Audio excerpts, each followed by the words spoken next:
This is Society in the 1920s. This will correspond with our Apex Chapter 6. And you can see some very excited women and, well, it looks like one guy driving the float and a bunch of very excited women with American flags. You can see the flags look a little different because, well, we don't have 50 states just yet. It's the, right around 1920 there. But they are celebrating America and women getting the right to vote.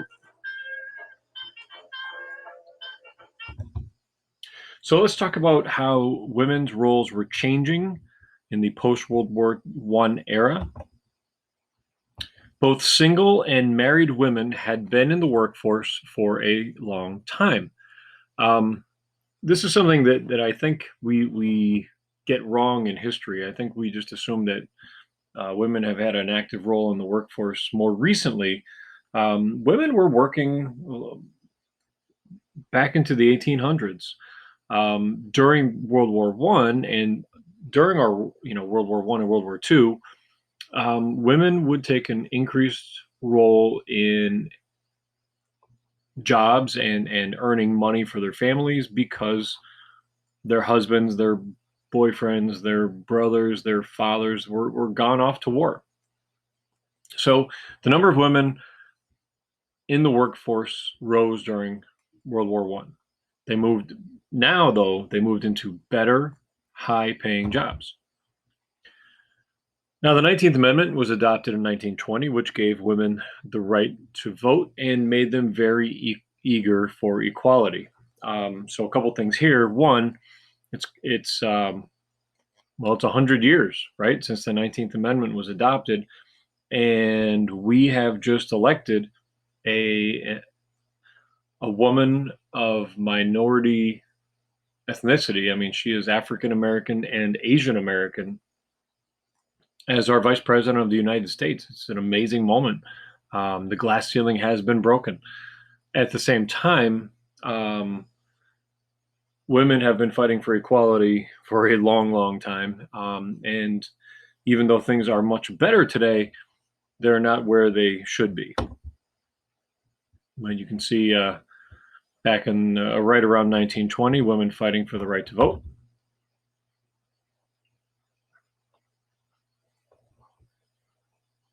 A little different than our protests today. And teaching women how the voting process works and how you would cast your votes.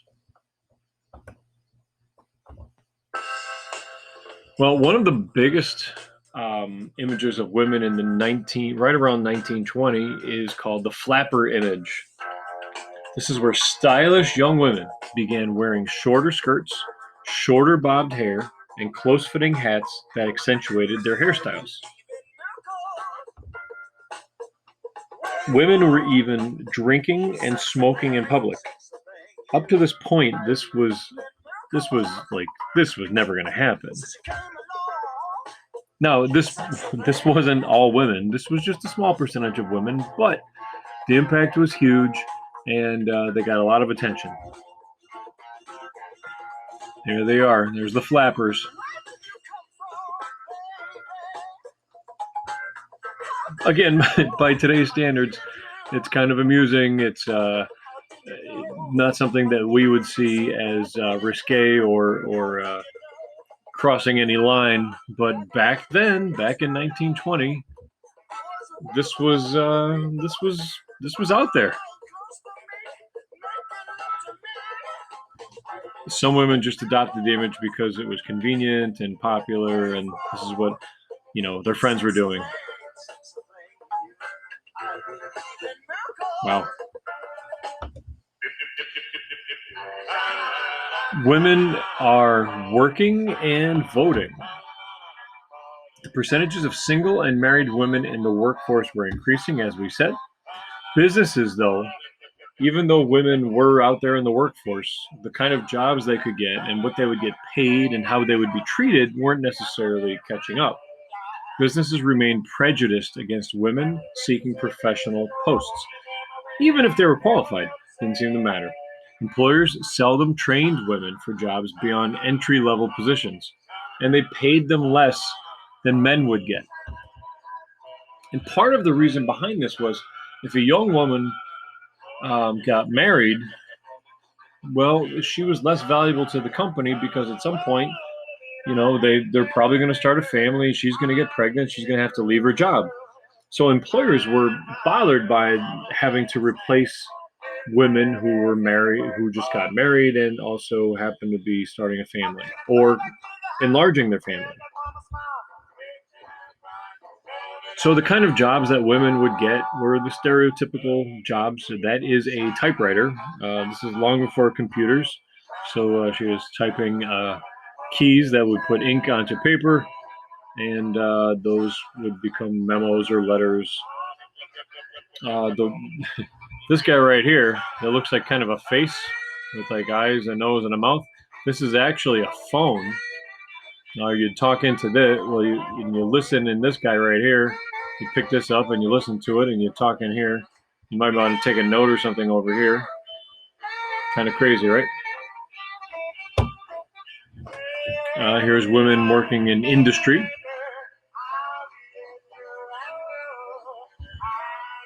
And women, a seamstress. Of course, it's guys in the background that are at this time that were monitoring and making sure that the women were doing their job. So by 1920, women could vote in any election. So if you're a politician and if you're a guy, you have to be very careful what you do, what you say, because women were excited to vote, especially in the bigger cities. And as a good portion of the population, these women would influence the outcome of an election. Now, overall, relatively few women actually went out to vote, but like I said, more so in the bigger cities, you might see the increased voter numbers for women. The more you went away from the city, the less you might see the influence. But as the decade went on into toward 1930, more women were voting. And some women actually ran for political office. Um, these were huge steps for women, and again, like I said, this is 100 years later, and we finally have our first woman vice president of the United States. Americans on the move. So we saw many changes after World War I in what is called demographics. Demographics are statistics that describe a population, and these demographics could be broken down by race, by income, by gender, all different kind of categories. One of the big demographic split that you saw right around 1920 was a rural-urban split, where commercial and industrial economy began to boom while the farmers were economically stressed after World War I. So we had a lot of industrial booming, but the farmers were struggling. 6 million people moved from rural farming areas to more city-like areas because they saw the jobs in the factories. And then attendance at public high schools doubled from 1920 to 1930s, again, because people were moving to the towns and the cities where they had public high schools, and people were staying in school longer. We also saw a big migration of African Americans to the north. This is called the Great Migration. The Great Migration was African Americans moving from south to north due to the passage of Jim Crow laws, very racist laws in the South, and also a boom in northern industries. Now, as you can imagine, the African Americans were moving to the north into the cities because they saw opportunity for themselves and their families. They saw an opportunity to make money and to get a job. However, there's already people in those cities, and these white people who are already in these cities were very angry about the situation because now you have African Americans moving to their cities and competing for their jobs. And as a matter of fact, the African Americans would take less pay for the same jobs. And so if you were white and you wanted the job, and an African American had moved from the South to the North and would do the job for less money, you either didn't get the job or you did the job for less money because the African Americans moving up had drawn the paycheck down. So you can see some images of African Americans and their migration to the North. And you can see the population of the American Southern African American dropping. The time frame we're talking about is right in here. Here's 1910 to 1930. So the World War II happens right in the middle. So you can see it went from 89% of the South was African American to 79%. And then even further, once we get to the 1950s into the 1970s, you can see the numbers dropping down to in the 50s, 50%. Other migration.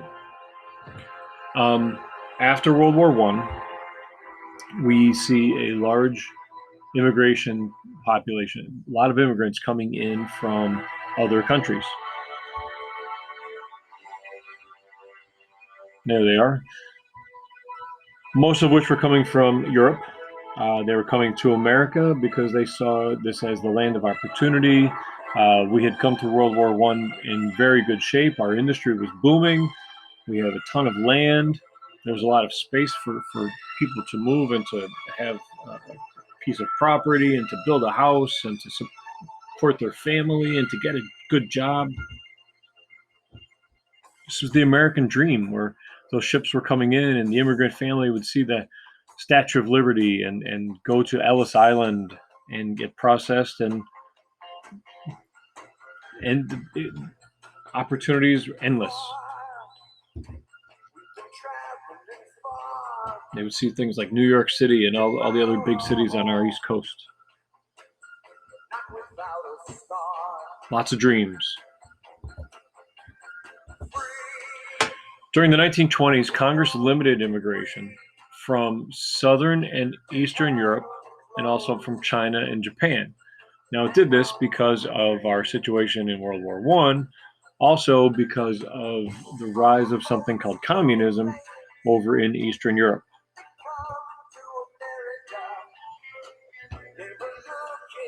You can see the cover of this newspaper. The immigration bill is signed by the president. The Japanese ban becomes effective on July 1st. The president at this time is actually Herbert Hoover. We'll talk about him a little bit later.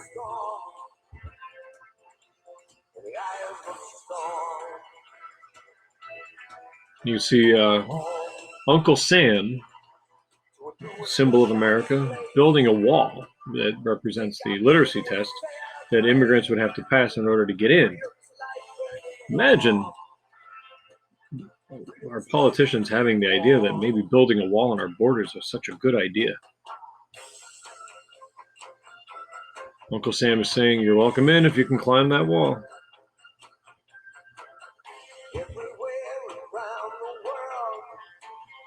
And again, you can see the funnel of all these Europeans that are trying to come in, and Uncle Sam was imposing our government. Uncle Sam represents our government, saying that only 3% of certain nations are actually going to get in. American employers looked to immigrants from Mexico and Canada to fill low-paying jobs, the jobs that regular, Americans didn't want.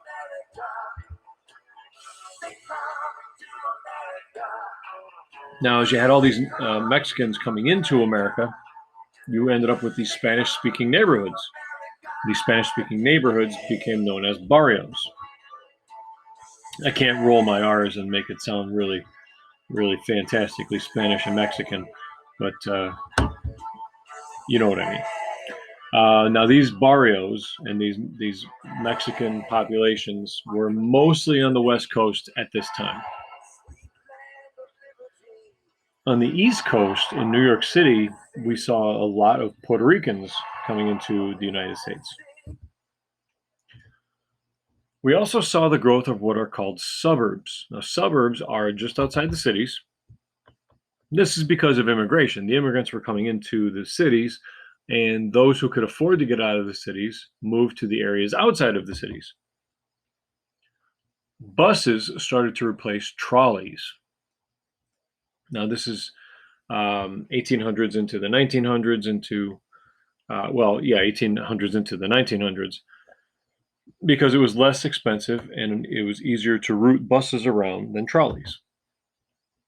Now, in Scranton, we have a pretty good history with this stuff. We actually have a trolley museum.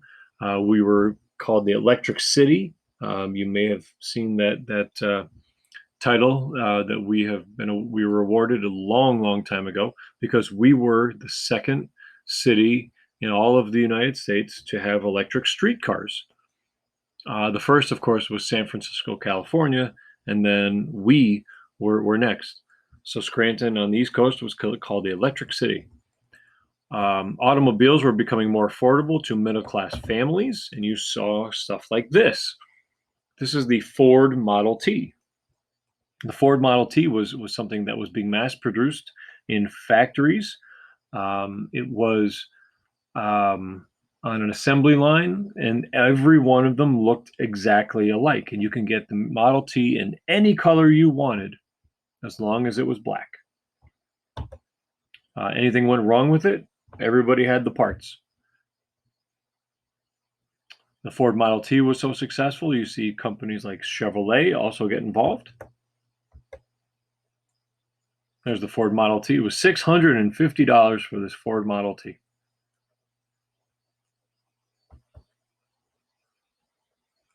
And you can see a street full of Model T. The cars all look the same. And this is a big bus over here. You see a double-decker bus over here. And then a bunch of Model Ts and Chevys that all kind of look the same, which must make it really difficult to find your car in a parking lot.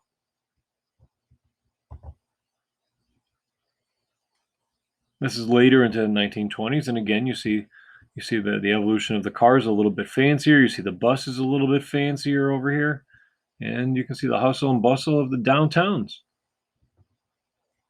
This is actually an entrance to the subway right here. And there's your Model T, and you can see people dressed up to go everywhere. So a couple American heroes, we assign the term hero a lot. Oftentimes today it's to our first responders, uh, to EMTs and ambulance and police officers and firefighters, all very appropriate as heroes.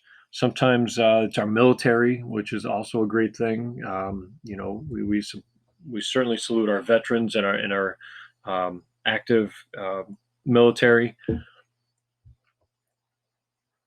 But every era has certain people that we also consider heroes because they broke barriers. They did something special, and they served as someone that we dream that we could be like. Back in around 1920, one of the biggest American heroes was a guy named Lucky Lindy. This was his nickname. His actual name was Charles Lindbergh, and Charles Lindbergh was a pilot, and he was willing to try to fly his plane farther than anyone else had ever done before. His plane was called the Spirit of St. Louis, and he actually flew his plane nonstop from New York City to Paris, France, back in 1927. That was a very, very risky thing, but by doing so, he breaks a barrier. He shows people that we can actually do this. We can connect Europe and America through the air. You don't have to take the month-long voyage on a ship anymore. You could actually fly there. Not that we have commercial, passenger airlines at this point, but we can move our goods over there or back and forth, people if we needed to back and forth. This was huge. There he is. There's Charles Lindbergh. So Charles Lindbergh becomes a huge hero. The guy made it from New York City to Paris in 33 and a half hours of flying. He flew through snow and sleet. That's That's just a crazy thing. He's in the plane by himself. Another hero was a woman. Her name was Amelia Earhart. And again, this had to do with air traffic. She, in 1928, a year after Lucky Lindy, became the first woman to fly across the Atlantic Ocean. Now, she did this as a passenger. Okay, so she assisted a guy pilot, but she didn't stop there. In 1932, she actually flew it alone, completely by herself, and she became this international star.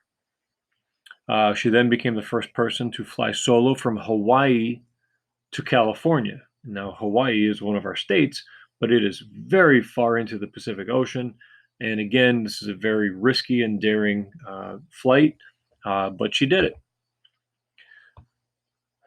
Amelia Earhart, even though she's considered a hero for what she did in terms of aviation, it's almost she's almost more famous for what happened to her later. In 1937, she disappeared mysteriously while over the Pacific Ocean while she was trying to fly around the world. She was trying to be the first woman to fly around the world, and she almost made it. At some point over the Pacific Ocean, her plane disappeared. And to this day, there is no definitive evidence as to what happened to her and to her plane. She had completed 2/3 of the trip, just didn't make it all the way, and nobody really knows what happened. There's a lot of theories out there, but nobody really knows what exactly happened. There's Amelia Earhart. You see the cover of the New York Times.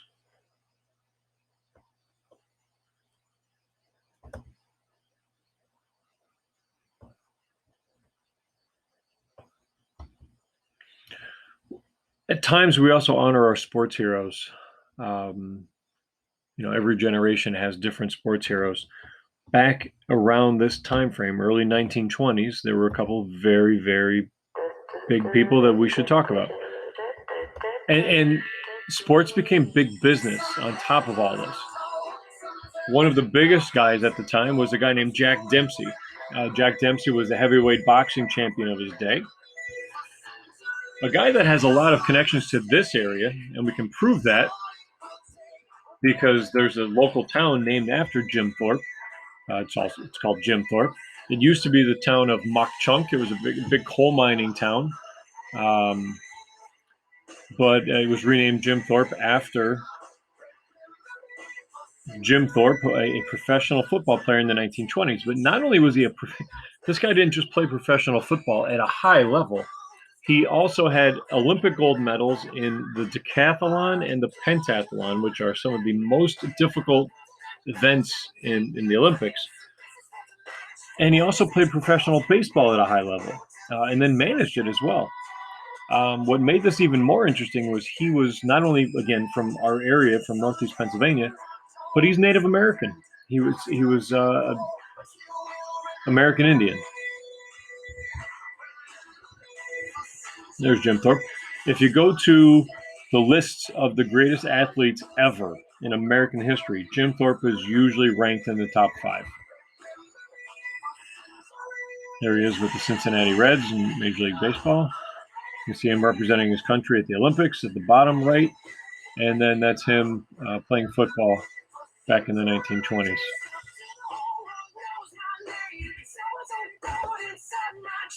Of course, the most famous guy from this era is a guy named George Herman, or Babe Ruth. Babe Ruth was a pitcher for the Boston Red Sox. He also would play the outfield every once in a while, first base. And then he was traded from the Red Sox to the Yankees. So there he is with the Red Sox. He was an amazing pitcher, but he also could hit pretty well. And the next thing you know, he gets traded to the Yankees, and he becomes this huge hitter, home run hitter, where he hit 714 home runs, which was a record that stood for 40 years. One of the things you have to understand about that is that baseball stadiums back then were way bigger than they are now. The fences were a lot further from home plate. So if you had a home run back then with the baseball and the bats that they were using back then, and a fence that was even further, it's an unbelievable feat. Now, could he hit today's pitchers? Well, that's another story, but something else, another argument for another day. Um, some women who became big sports stars in the 1920s. The tennis stars Hazel Whiteman and Helen Wills, and Gertrude Ederle smashed records in freestyle swimming. She was the first woman to swim the English Channel. So young people growing up in the 1920s had a lot of heroes to look up to. They had a lot of people to idolize outside of our military heroes, and then police and firemen and all the first responder type people. They also had Amelia Earhart and Lucky Lindy and Jim Thorpe and Babe Ruth and Gertrude Ederle and all of these people that we've been talking about.